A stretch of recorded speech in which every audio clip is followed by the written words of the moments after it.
ngir gëna mëna jot ay vidéo xibaar abonneel ci chaîne YouTube bu Caaroy Info TV nga daal di bës li nga xam ne moo di cloche bi ngir mën a jot yooyu les notifications. Alors, nous avons initié aujourd'hui le lancement du Blue Incube, qui est un incubateur positionné sur le secteur de l'économie bleue.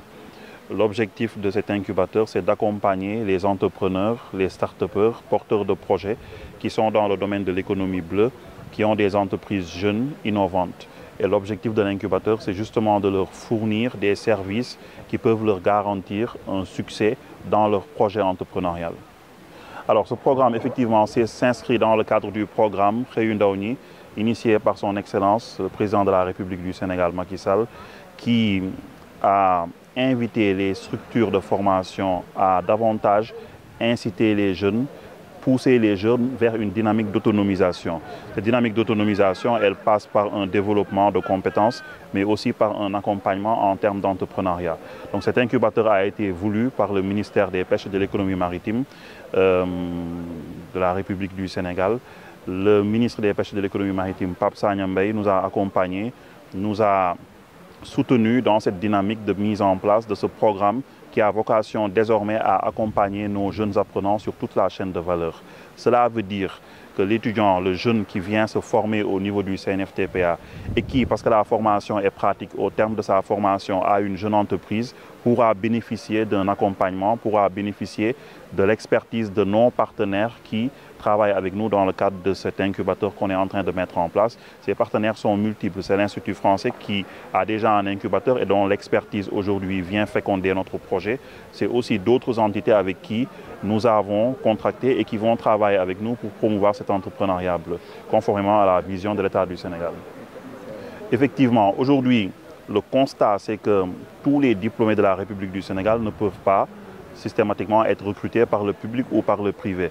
Le développement de l'auto-emploi, de l'entrepreneuriat demeure une alternative majeure pour une république jeune comme le Sénégal. Nous sommes un État jeune et nos jeunes citoyens sont innovants, sont créatifs. Beaucoup innovent à travers des projets qui sont à fort impact. Donc un incubateur comme le nôtre, qui est positionné sur un secteur bleu, vient conforter cette vision d'offrir des alternatives, des possibilités, des opportunités à des jeunes, en leur permettant de saisir au rebond les possibilités développées par le Sénégal en matière d'économie bleue. Alors quand on parle de l'économie bleue, on est dans une dynamique englobante. L'économie bleue concerne aussi bien le secteur de la pêche, de l'aquaculture que d'autres secteurs comme le tourisme littoral, comme les énergies marines renouvelables. Donc nous sommes dans une dynamique englobante. Naturellement, de par le positionnement du centre, l'on peut dire, sans risque de se tromper, que la majorité des projets qui seront incubés tourneront autour des activités de pêche et des activités liées à l'aquaculture. Nos jeunes font de la transformation, nos jeunes innovent à travers une forte créativité sur des produits du terroir qu'ils proposent avec une valeur ajoutée, un savoir-faire qui est celui qu'ils ont acquis dans le cadre de leur formation technique. Donc naturellement, ce sera une bonne opportunité pour tous ces jeunes de pouvoir se positionner. On attend aussi des projets à dimension sociale parce qu'aujourd'hui, l'entrepreneuriat social demeure une alternative. Donc, beaucoup de jeunes du centre n'ont pas de projet nécessairement à dimension seulement pécuniaire. Certains ont des projets d'entrepreneuriat social. Et l'entrepreneuriat social, c'est avoir des projets de nettoyage de plage, des projets qui ont des impacts communautaires et qui peuvent bénéficier d'un financement, soit de bailleurs, soit de collectivités qui viennent les appuyer pour leur permettre de matérialiser leurs activités qui ont un impact effectif à la base. Donc on est ravis qu'il y ait l'initiative du CNFTPA de s'engager également sur ce chemin-là. Et donc l'idée, c'est de pouvoir co-construire avec eux, de pouvoir partager nos expériences, comment est-ce qu'on va de mieux en mieux accompagner les entrepreneurs, comment est-ce qu'on va vraiment identifier leurs besoins et pouvoir y répondre. Et donc l'idée, c'est vraiment de co-construire comme ça un parcours de l'entrepreneur bleu, qui est quelque chose de nouveau au Sénégal. Et le fait de pouvoir collaborer, de pouvoir créer potentiellement des événements ensemble, de faire en sorte que nos cohortes respectives d'entrepreneurs puissent se rencontrer, puissent se parler, le fait d'échanger aussi sur nos difficultés respectives et comment les éviter, ça va vraiment être une richesse, je pense, pour nous tous. Je pense qu'effectivement, à travers l'entrepreneuriat, on parle de développement d'entreprise et donc on parle de création d'emplois. Et c'est vraiment, je pense que c'est vraiment notre responsabilité à tous, structures d'accompagnement, écoles, structures étatiques et institutionnelles, de soutenir l'entrepreneuriat parce que c'est vraiment de là que vont naître des solutions innovantes, des solutions à valeur ajoutée. Comment est-ce qu'on crée aujourd'hui des process, des produits qui sont à forte valeur ajoutée et qui derrière vont de facto créer de l'emploi. Donc soutenir l'entrepreneuriat, oui, c'est réduire le chômage, en tout cas favoriser l'emploi pour les jeunes. Merci infiniment. De rien. Comment on écrit votre nom? Oui, en fait, j'ai été invité à prendre part à ce lancement du programme de l'incubation Bleu Marie. Bleu, comment le programme, c'est Bleu Incube.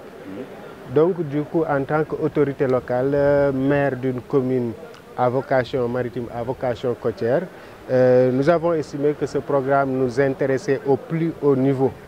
Et lorsque nous sommes venus également, cela nous a davantage réconforté sur notre vision, parce que nous pensons qu'en tant que commune, il fallait que nos politiques de développement se basent sur le potentiel. Or, le potentiel à Thiaroye-sur-Mer, c'est la mer, c'est les activités maritimes.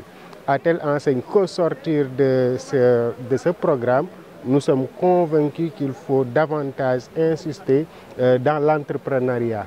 Donc nous sommes en train d'organiser les acteurs afin de les inciter davantage à investir dans l'entrepreneuriat maritime.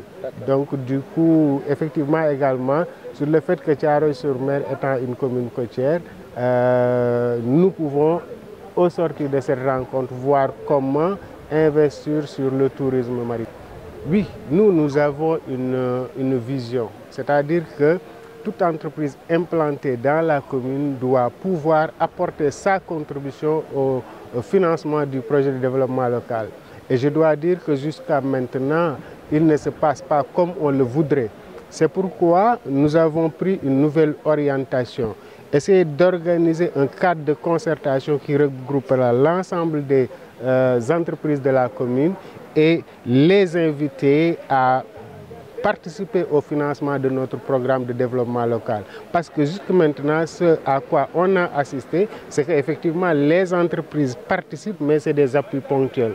Donc en tant que nouvelle équipe, nous nous sommes dit que nous n'avons plus besoin d'appui ponctuels. Ce que nous voulons, c'est que les entreprises participent au financement de notre projet de développement. ngir gën a mën a jot ay vidéo xibaar abonneel ci chaîne YouTube bu Thiaroye Info TV nga daal di bës li nga xam ne moo di cloche bi ngir mën a jot yooyu les notifications.